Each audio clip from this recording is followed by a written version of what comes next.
Is that so, spirit? The upper portion of the garment was contracted for an instant in its folds, as if the spirit had inclined its head. That was the only answer he received. Although well used to ghostly company by this time, Scrooge feared the silent shape so much that his legs trembled beneath him, and he found that he could hardly stand when he prepared to follow it. The spirit pauses a moment, as observing his condition and giving him time to recover. But Scrooge was all the worse for this. It thrilled him with a vague, uncertain horror to know that behind the dusky shroud there were ghostly eyes intently fixed upon him, while he, though he stretched his own to the utmost, could see nothing but a spectral hand and one great heap of black. "Ghost of the future," he exclaimed, "I fear you more than any spectre I have seen, but as I know your purpose is to do me good, and as I hope to live to be another man from what I was, I am prepared to bear you company, and do it with a thankful heart. Will you not speak to me?" It gave him no reply. The hand was pointed straight before them. "Lead on," said Scrooge. "Lead on. The night is waning fast, and it is precious time to me, I know. Lead on, spirit." The phantom moved away as it had come towards him. Scrooge followed in the shadow of its dress, which bore him up, he thought, and carried him along. They scarcely seemed to enter the city, for the city rather seemed to spring up about them and encompass them of its own act. But there they were, in the heart of it, on 'change amongst the merchants, who hurried up and down and chinked the money in their pockets, and conversed in groups, and looked at their watches, and trifled thoughtfully with their great gold seals, and so forth, as Scrooge had seen them often. The spirit stopped beside one little knot of business men. Observing that the hand was pointed to them, Scrooge advanced to listen to their talk. "No," said a great fat man with a monstrous chin, "I don't know much about it either way. I only know he's dead." "When did he die?" inquired another. "Last night, I believe." "Why, what was the matter with him?" asked a third, taking a vast quantity of snuff out of a very large snuff-box. "I thought he'd never die." "God knows," said the first, with a yawn. "What has he done with his money?" asked a red-faced gentleman, with a pendulous excrescence on the end of his nose that shook like the gills of a turkey-cock. "I haven't heard," said the man with the large chin, yawning again. "Left it to his company, perhaps. He hasn't left it to me, that's all I know." This pleasantry was received with a general laugh. "It's likely to be a very cheap funeral," said the same speaker, "for upon my life I don't know of anybody to go to it. Suppose we make up a party and volunteer?" "I don't mind going if a lunch is provided," observed the gentleman with the excrescence on his nose, "but I must be fed if I make one." Another laugh. "Well, I am the most disinterested among you, after all," said the first speaker, "for I never wear black gloves and I never eat lunch, but I'll offer to go if anybody else will. When I come to think of it, I'm not at all sure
was their meeting, their conversation, and their parting.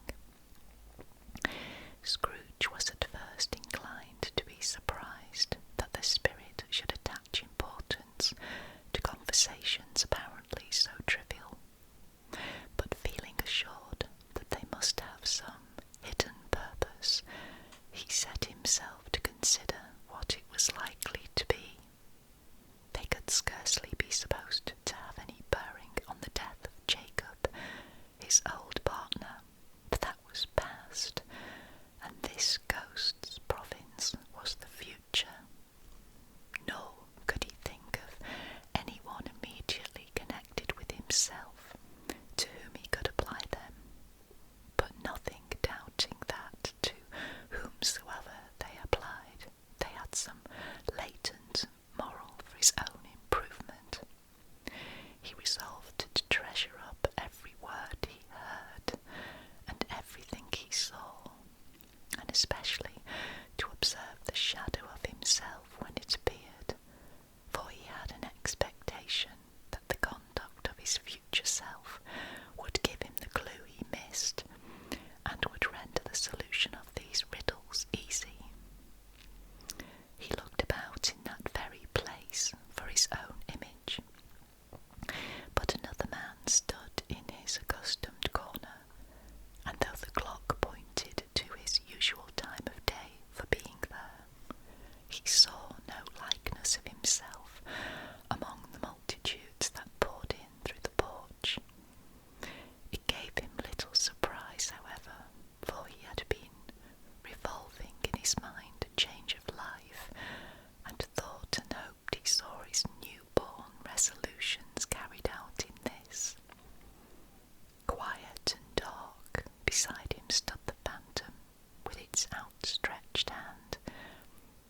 When he roused himself from his thoughtful quest, he fancied from the turn of the hand and its situation in reference to himself that the unseen eyes were looking at him keenly.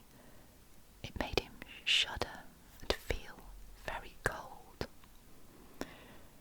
They left the busy scene and went into an obscure part of the town where Scrooge had never penetrated before, although he recognised its situation and its bad repute. The ways were foul and narrow, the shops and houses wretched, the people half-naked, drunken, slipshod, ugly.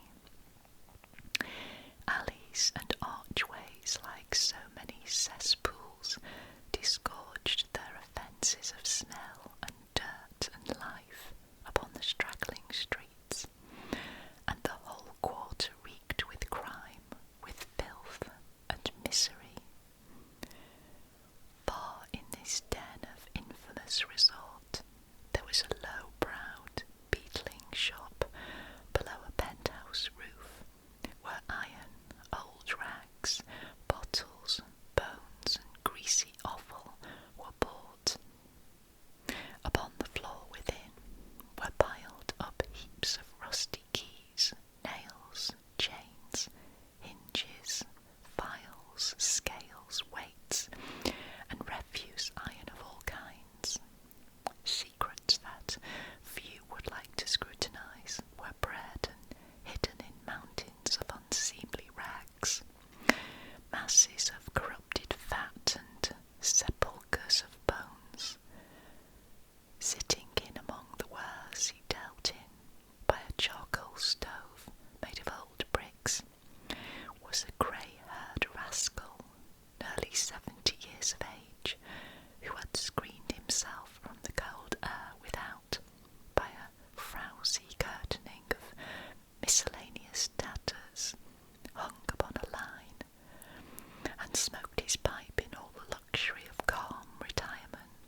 suppose." "No, indeed," said Mrs. Dilber, laughing. "If he wanted to keep them after he was dead, a wicked old screw," pursued the woman. "Why wasn't he natural in his lifetime? If he had been, he'd have had somebody to look after him when he was struck with death, instead of lying gasping out his last there alone by himself." "It's the truest word that ever was spoke," said Mrs. Dilber. "It's a judgment on him." "I wish it was a little heavier judgment," replied the woman, "and it should have been, you may depend upon it. If I could have laid my hands on anything else, open that bundle, old Joe, and let me know the value of it. Speak out plain. I'm not afraid to be the first, nor afraid for them to see it. We know pretty well that we were helping ourselves before we met here, I believe. It's no sin. Open the bundle, Joe." But the gallantry of her friends would not allow of this, and the man in faded black, mounting the breach first, produced his plunder. It was not extensive. A seal or two, a pencil case, a pair of sleeve buttons, and a brooch of no great value were all. They were severally examined and appraised by old Joe, who chalked the sums he was disposed to give for each upon the wall, and added them up into a total when he found there was nothing more to come. "That's your account," said Joe, "and I wouldn't give another sixpence if I was to be boiled for not doing it. Who's next?" Mrs. Dilber was next. Sheets and towels, a little wearing apparel, 2 old-fashioned silver teaspoons, a pair of sugar tongs, and a few boots. Her account was stated on the wall in the same manner. "I always give too much to ladies. It's a weakness of mine, and that's the way I ruin myself," said old Joe. "That's your account. If you asked me for another penny and made it an open question, I'd repent of being so liberal and knock off half-a-crown. And now, undo my bundle, Joe," said the first woman. Joe went down on his knees for the greater convenience of opening it, and having unfastened a great many knots, dragged out a large and heavy roll of some dark stuff. "What do you call this?" said Joe. "Bed curtains." "Ah," returned the woman, laughing and leaning forward on her crossed arms. "Bed curtains. You don't mean to say you took them down, rings and all, with him lying there?" said Joe. "Yes, I do," replied the woman. "Why not?" "You were born to make your fortune," said Joe, "and you'll certainly do it." "I certainly shan't hold my hand when I can get anything in it by reaching it out, for the sake of such a man as he was. I promise you, Joe," returned the woman coolly. "Don't drop that oil upon the blankets now." "His blankets?" asked Joe. "Whose else do you think?" replied the woman. "He isn't likely to take cold without them, I dare say." "I hope he didn't die of anything catching, eh?"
This is the end of it, you see.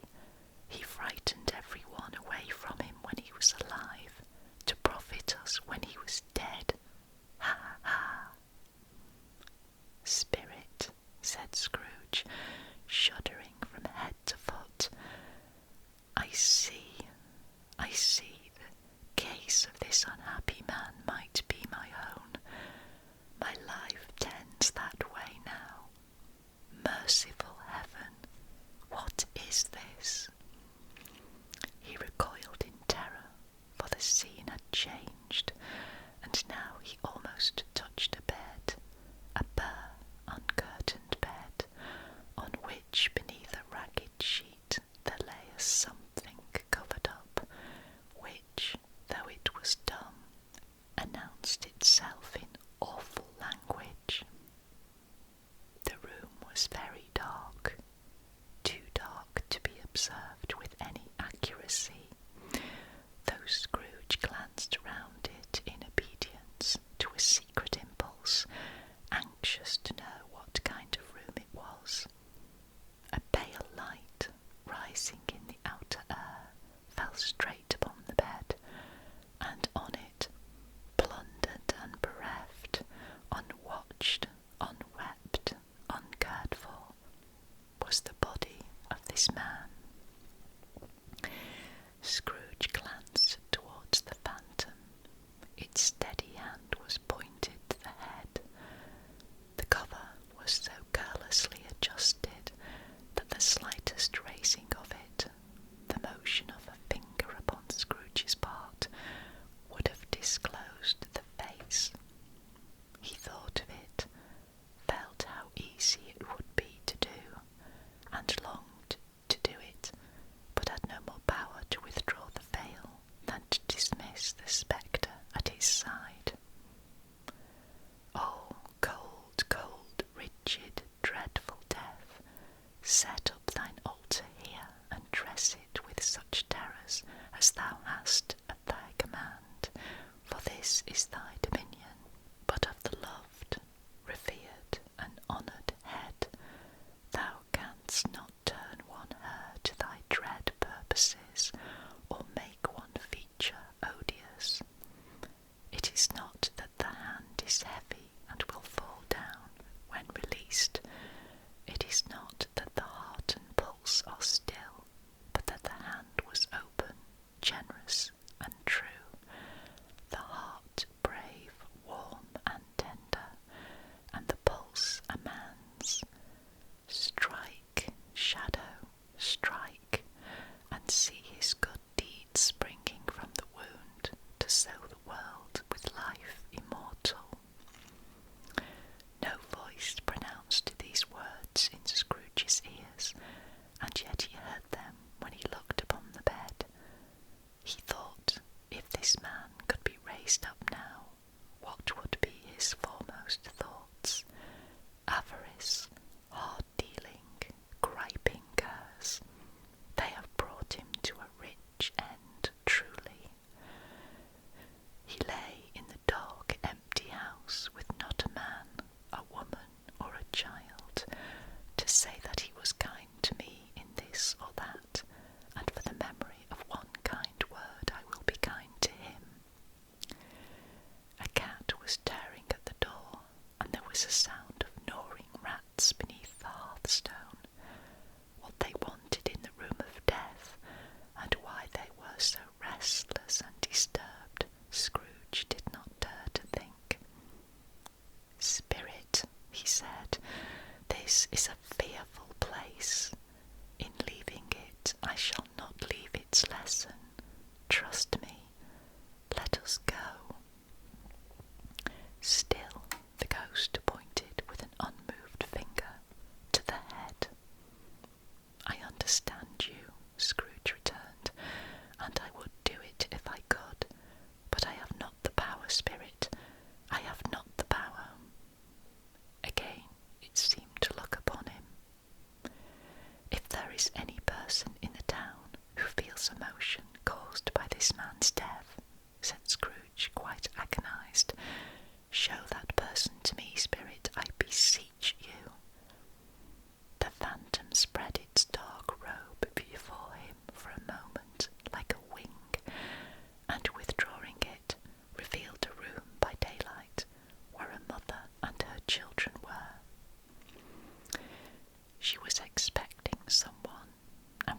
anxious eagerness, for she walked up and down the room, started at every sound, looked out from the window, glanced at the clock, tried but in vain to work with her needle, and could hardly bear the voices of the children in their play. At length the long-expected knock was heard.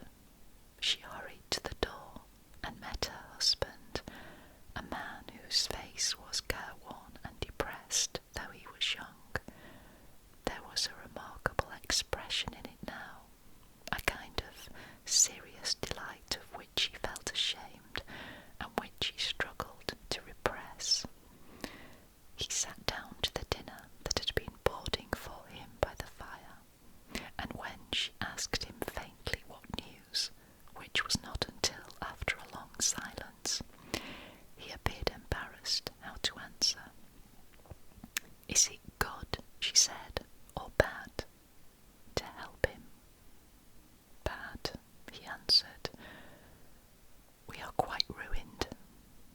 "No, there is hope yet, Caroline." "If he relents," she said, amazed, "there is.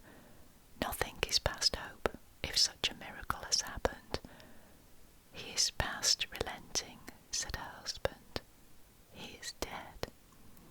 She was a mild and patient creature, if her face spoke truth, but she was thankful in her soul to hear it, and she said so, with clasped hands. She prayed forgiveness the next moment, and was sorry, but the first was the emotion of her heart. What the half-drunken woman whom I told you of last night said to me, when I tried to see him and obtain a week's delay, and what I thought was a mere excuse to avoid me, turns out to have been quite true. He was not only very ill, but dying then. To whom will our debt be transferred?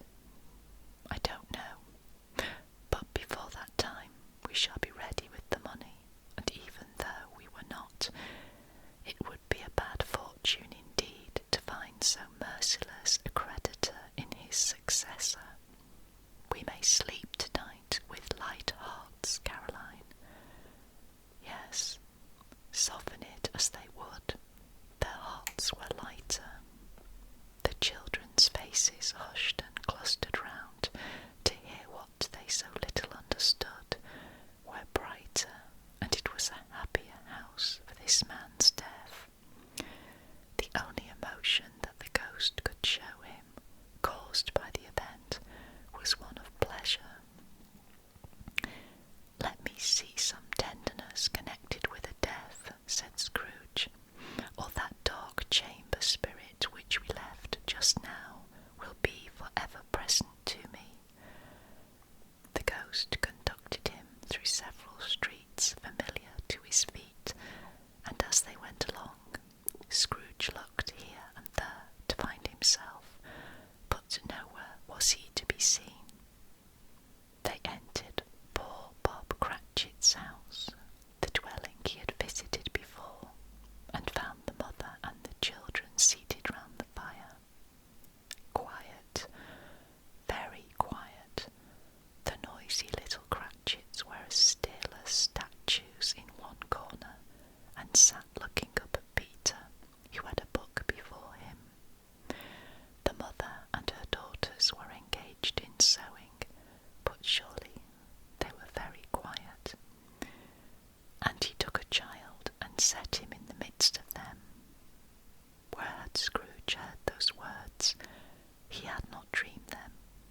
The boy must have read them out, as he and the other spirit crossed the threshold. Why did he not go on? The mother laid her work upon the table and put her hand up to her face. "The colour hurts my eyes," she said. "The colour? Ah, poor Tiny Tim." "They're better now again," said Cratchit's wife. "It makes them weak by candlelight, and I wouldn't show weak eyes to your father when he comes home, for the world. It must be near his time." "Past it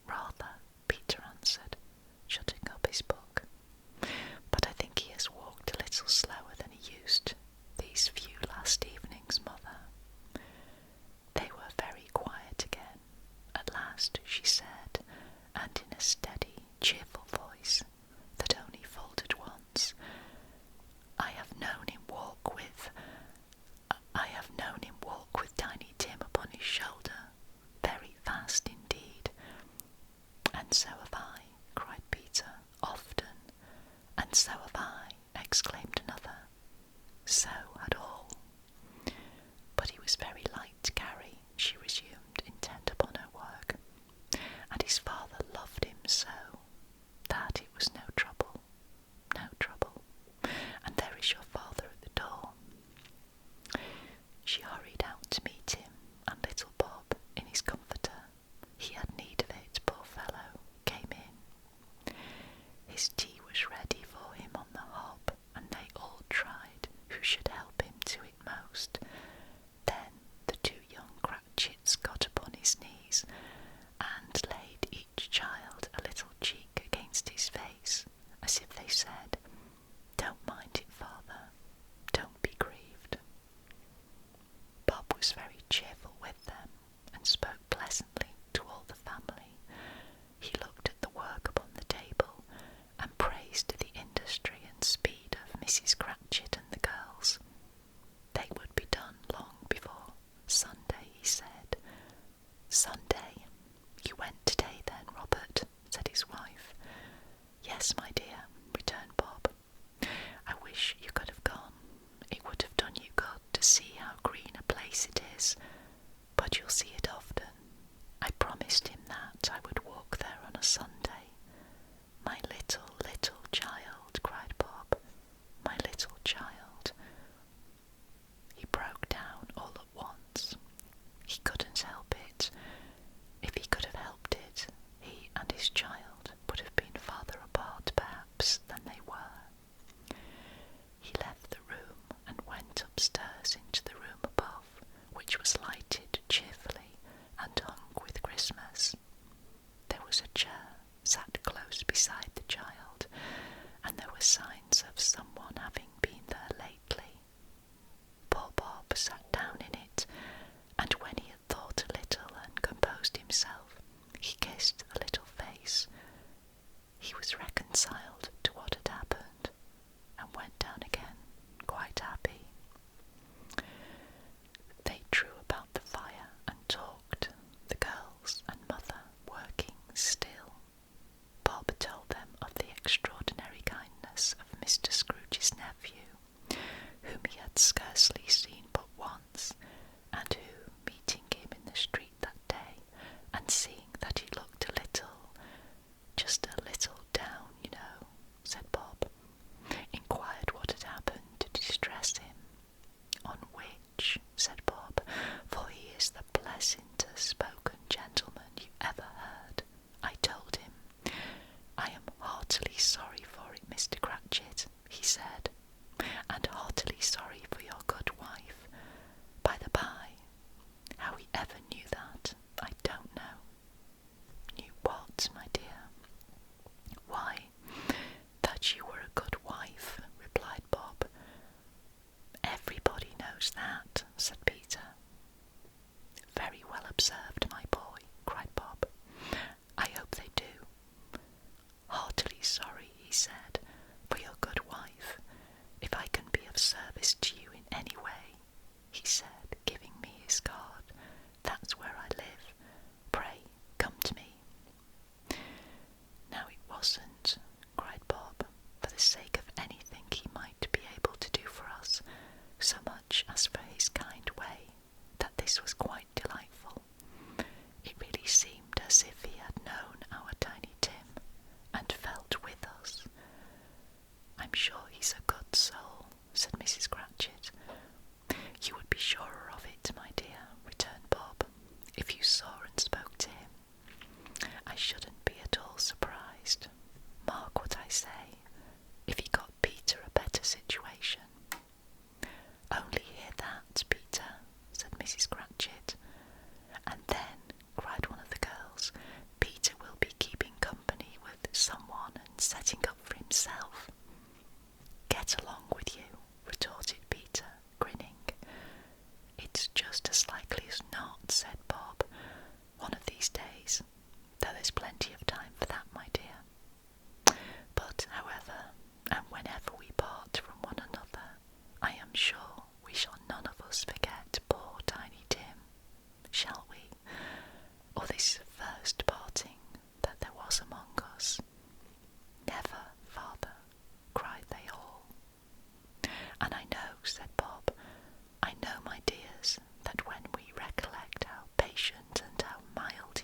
Dickens